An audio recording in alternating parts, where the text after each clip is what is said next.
Hi everyone, my name is Kinjal. I have been practicing and teaching yoga for a few years now, and that's how I met Marc. I've been working with him for about 4 years, and I'm here today to learn a little bit about the upcoming workshop that Marc is hosting on meditation.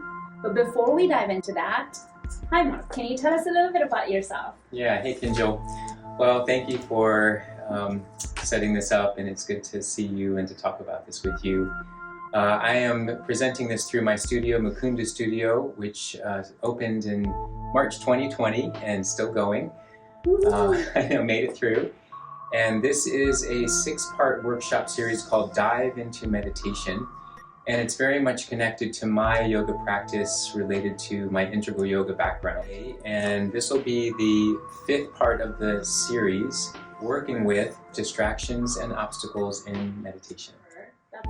Who is this workshop best suited for? Yeah, it's actually whether you've been meditating for a long time or you're brand new at meditation, distractions and obstacles are going to come up.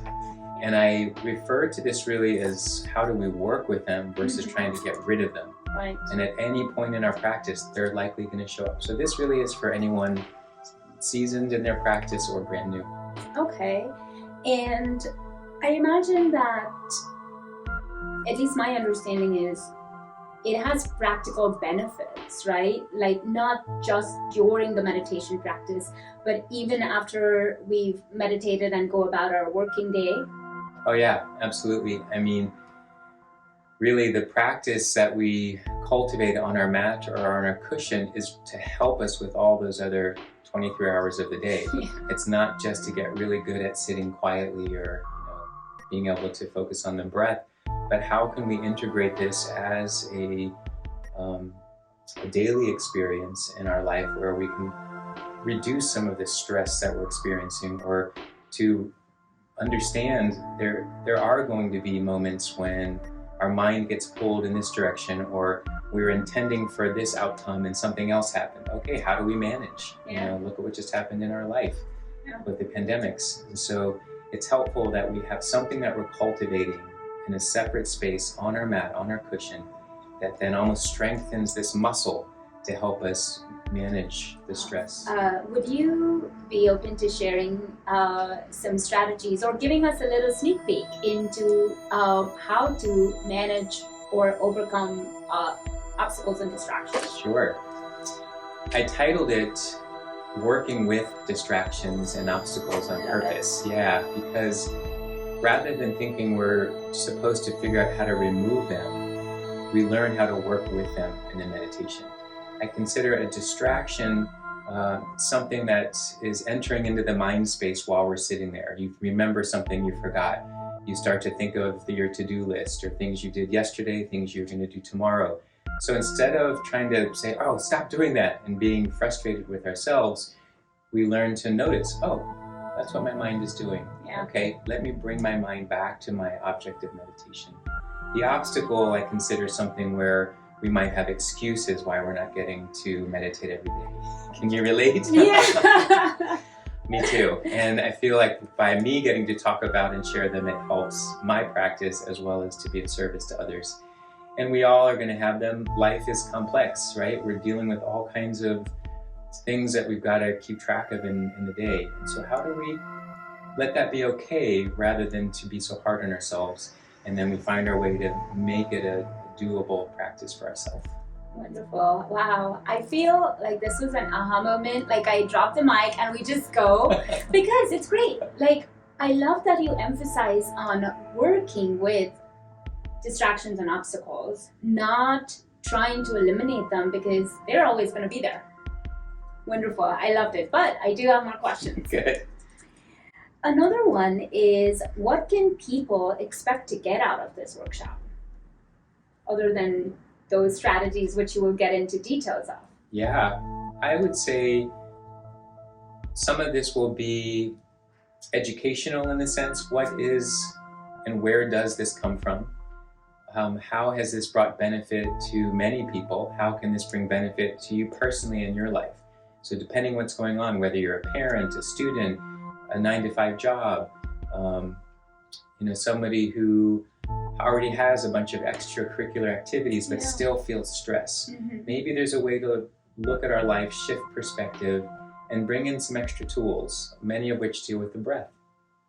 Let's do that actually together. So if we just take a deep inhale, and you can do this at home too. So sitting in any way that's comfortable, and just through the nose, take a deep inhale as best you can. And through the nose or mouth, exhale. Let's do that one more time. Deep inhale and exhale. Gently open the eyes. And even just thinking, how did that feel? I definitely feel a little more relaxed. Yeah, and that 2 seconds, right, of just practicing something like that. And it's because it's connected to something that we can refer to that our body already recognizes as a calming and centering type of a practice. Yeah, exactly. It is hard to describe in words, but I felt it. I felt like my shoulders relaxed. So thank you for doing that with me. Okay, so we just did 2 deep breaths, and I know there are a lot of different styles of meditation out there. Is one style of meditation better than another? That's a great question, and I think we're all probably learning that there are so many different practices out there, whether there's from the apps that everybody's seeing or using to going online and learning all over the world, all these practices from ancient times to modern times. And I would say that's a wonderful thing. How awesome that there are so many different branches of ways to practice, and there's so many different types of people. So really, it's great that there's so many different kinds, and we might all be drawn in different ways. And I'll even share some about that on Sunday.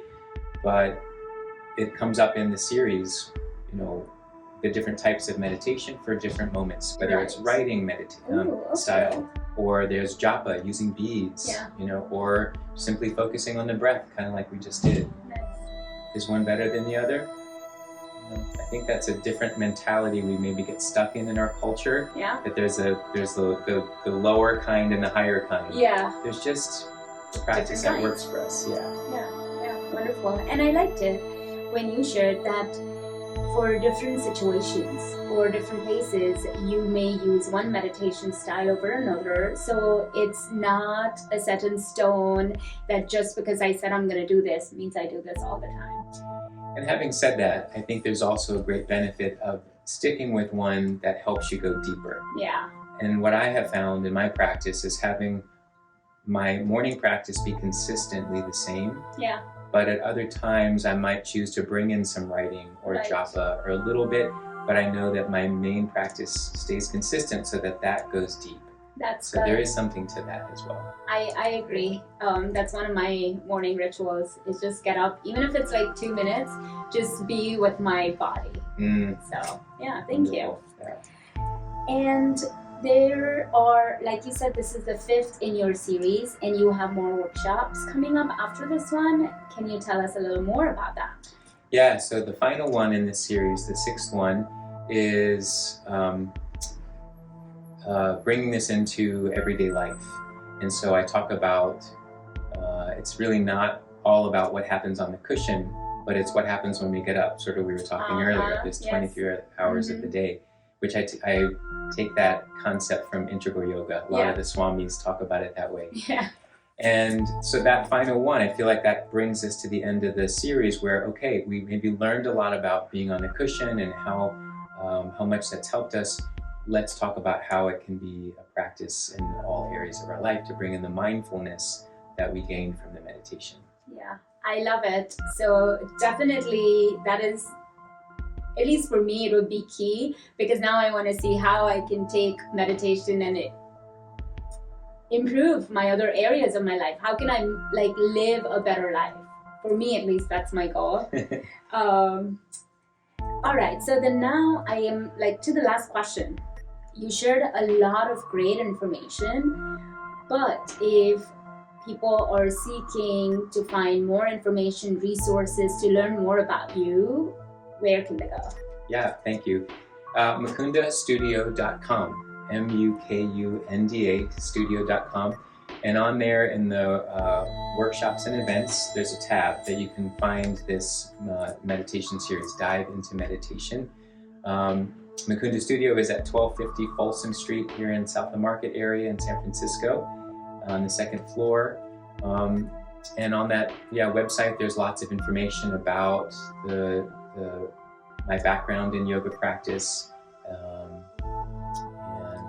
more information in general. And you can be found on Instagram, Facebook, yes, social media presence is there Mukunda as well. Studio, and also under Marc Morozumi.